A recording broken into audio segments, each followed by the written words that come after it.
નમસ્કાર મિત્રો, વિડીયોમાં તમારું સ્વાગત છે। તો જોઈ લઈએ આજના દેશ અને દુનિયાના તાજા મોટા અને મહત્વના સમાચાર સામે આવ્યા છે।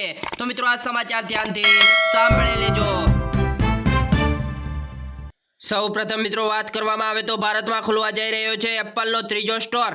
2 સપ્ટેમ્બરે બેંગ્લોરમાં ઓપનિંગ દેખાવ અને ડિઝાઇન ભારતીય સંસ્કૃતિને ધ્યાનમાં રાખીને તૈયાર કરવામાં આવ્યો છે। ભાદરવી પૂનમે ચંદ્રગ્રહણ, અંબાજી મેળામાં વહેલા જજો। 7 સપ્ટેમ્બરે બપોરે 12:30 થી મા અંબાના દર્શન બંધ। જતા પહેલા જાણી લો પ્રસાદ આરતી દર્શનનો સમય। સુરતના કતારગામ વિસ્તારમાં આવેલા એક નાના હીરાના કારખાનામાં એક હચમચાવતી ઘટના બની છે। રત્ન કલાકાર મહિલા હીરા ઘસી રહી હતી અને એ દરમિયાન ગભા પર રહેલો દુપટ્ટો હીરાની ઘંટીની શરેણમાં આવી જતા મહિલાના વાળ ખેંચાઈ ગયા હતા, જેથી તેના માથા પરની તમામ વાળ ખેંચાઈને અલગ થઈ ગયું હતું। ગુજરાત માટે મિત્રો મોટી આગાહી, 5 દિવસ હજુ સુધી ભારે। આજે સાબરકાંઠા, જૂનાગઢ સહિત 8 જિલ્લામાં વરસાદ ભૂક્કા બોલાવશે। તમામ બંદરો પર 3 નંબરનું સિગ્નલ। પૈસા ટ્રાન્સફર કરવા પર લાગશે હવે ચાર્જ। જાણો SBI, HDFC, Punjab national bank અને કેનરા બેંકના નવા રેટ। ભારતીય ટીમને પાકિસ્તાન સાથે રમવાની છૂટ।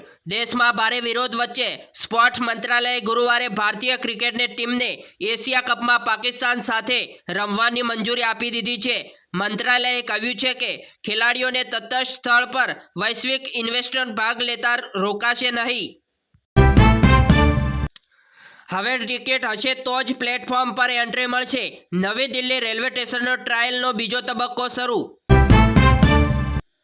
ચૂપ રહેશો તો ધમકાવનારાની તાકાત વધશે। અમેરિકાના ટેરિફ અંગે ભારતને ચીનની મજબૂત ટેકો। લાફો ઝીંકી દેવાની ઘટના બાદ દિલ્હી સીએમના કાર્યક્રમમાં વધુ એક વ્યક્તિ ઘૂસી પોલીસે પકડી પાડ્યો।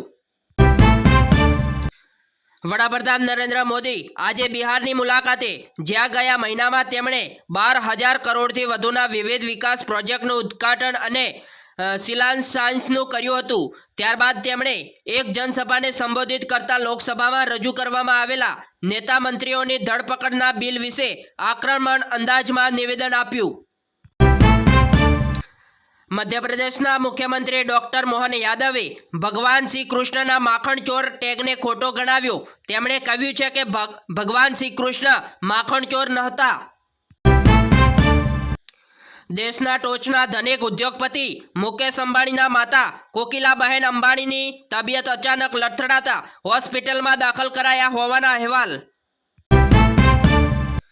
8 છગ્ગા અને 45 બોલમાં સેન્ચુરી, ટીમ ઇન્ડિયાનો સ્ટાર બેટર એશિયા કપ અગાઉ ફૂલ ફોર્મમાં રિંકુ સિંહ।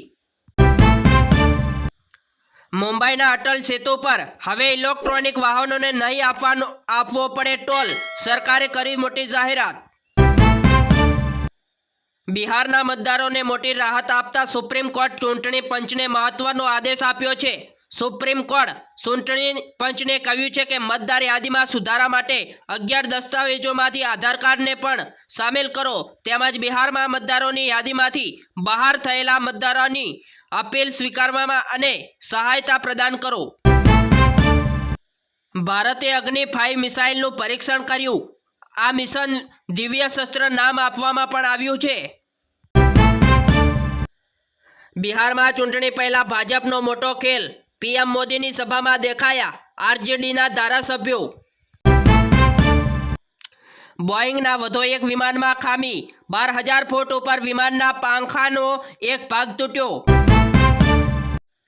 પાકિસ્તાનની સ્થિતિ ડંફર જેવી, આસિમ મુનેરે પણ સ્વીકાર્યું। પાકિસ્તાન આર્મી ચીફના નિવેદન પર રાજનાથસિંહનો કટાક્ષ। એર ઇન્ડિયાની વધુ એક ફ્લાઇટમાં ટેકનિકલ ખામી, જોધપુર માટે રવાના થયેલી ફ્લાઇટ મુંબઈ પરત ફરી। રાજસ્થાનના સવાઈ માધોપુરમાં મોટી દુર્ઘટના, નદીમાં બોટ પલટતા અનેક લોકો ડૂબ્યા। ઓનલાઈન મની ગેમિંગ પર પ્રતિબંધ મૂકતા બિલને સંસદની મંજૂરી બાદ હવે રાષ્ટ્રપતિ દ્રૌપદી મુર્મુએ પણ લીલી ઝંડી આપી દીધી છે, જેના પછી હવે તે કાયદો બની ગયો છે। આ કાયદા હેઠળ બધી ઓનલાઈન મની ગેમિંગ સેવાઓ પર કાયદેસર પ્રતિબંધ મૂકવામાં આવશે અને આવી રમતો પૂરી પાડનારોને 3 વર્ષ સુધીની જેલ અને 1 કરોડ રૂપિયા સુધીનો દંડની જોગવાઈ પણ કરવામાં આવી છે. આણંદ ખંભાતમાં કંપનીની ઘોર બેદરકારી, 2 શ્રમિકોનું મોત, 2 ઇજાગ્રસ્ત, સુરક્ષા વિના ઉતાર્યા હતા ટાંકી સાફ કરવા. વડોદરા શહેર અને જિલ્લાની તમામ શાળાઓમાં શિસ્ત સમિતિની રચના કરવા માટે આદેશ. વડોદરા કલેક્ટરની જમીનમાં ગેરકાયદેસર મદરેસા તોડી પાડવા સયાજીગંજ ધારાસભ્યની રજૂઆત. ગુજરાતમાં 1300થી વધુ જગ્યાઓ પર ટ્રાફિક બ્રિગેડની થશે ભરતી, હાઈકોર્ટમાં સરકારે આપી બાહેધરી. છોટાઉદેપુરમાં બોડેલીની જાહેર કરાઈ નગરપાલિકા, જિલ્લાને મળ્યો નવો શહેરી વિસ્તાર. હવામાન વિભાગની આગાહી વચ્ચે અમદાવાદમાં સાંજે મેઘમહેર, ધોધમાર વરસાદથી શહેરમાં ઠંડક પ્રસરી. જાફરાબાદના તોફાની દરિયામાં ગુમ થયેલા 11માંથી 3 માછીમારોના મૃતદેહ મળી આવ્યા, પરિવારમાં માતમ છવાયો. પીએમ નરેન્દ્ર મોદી ગુજરાતના પ્રવાસે, કટોસણથી સાબરમતી સુધી નવી ટ્રેન, વિરામગામ સુધીનો રસ્તો હવેથી પહોળો કરવામાં આવશે. સભામાં કોર્પોરેશનમાં ભ્રષ્ટાચાર ફૂલ્યો ફાલ્યો હોવાના કાઉન્સિલરના આક્ષેપ. 5000 કરોડથી વધુની જમીન ટીપી કપાત વિના છોડી દઈ ભ્રષ્ટાચાર આચર્યો. મૈસૂલી બેડમિન્ટન ટુર્નામેન્ટમાં પ્રજ્ઞેશ ગઢવી તથા ધવલ ચૌધરીની જોડી ફાઇનલમાં વિજેતા બની. કલેક્ટર, પ્રાંત મામલતદાર સહિતની કચેરીના મૈસૂલી કર્મચારીઓની 20 ટીમોએ ભાગ લીધો હતો. ગૌણ સેવા મંડળીની 2 પરીક્ષા મોકૂફ રાખવામાં આવી. જીપીએસસી પરીક્ષા સાથે તારીખ ટકરાતા લેવાયો મોટો નિર્ણય. 7th ડે સ્કૂલમાં વિદ્યાર્થી હત્યા થવા પાછળ સ્કૂલની બેદરકારી સામે આવી. પ્રિન્સિપાલ વિરુદ્ધ ગુનો દાખલ. તો હાલ અત્યારે બીજા એક સૌથી મહત્વના સમાચાર મળી રહ્યા છે. આંગણવાડી કર્મચારીઓને બનશે કરોડપતિ. ગુજરાત હાઈકોર્ટે આપ્યો મહત્વપૂર્ણ આદેશ. હાઈકોર્ટ રાજ્યની આંગણવાડી વર્કર તરીકે કામ કરતી લાખો બહેનોને રાહત થાય તેવો ચુકાદો આપ્યો છે. હાઈકોર્ટ આદેશ આપ્યો છે કે આંગણવાડી વર્કર્સને 24,800 અને આંગણવાડી હેલ્પરને 20,300 વેતન ચૂકવવામાં આવશે. મિત્રો, આ ઉપરાંત 1 એપ્રિલ 2025થી શરૂ થતા નાણાકીય વર્ષમાં એરિયર્સ સાથે ચૂકવણી કરવામાં પણ આવશે અને સરકારે 6 મહિનામાં તમામ નાણાં ચૂકવવા માટે પણ આદેશ આપવામાં આવ્યો છે.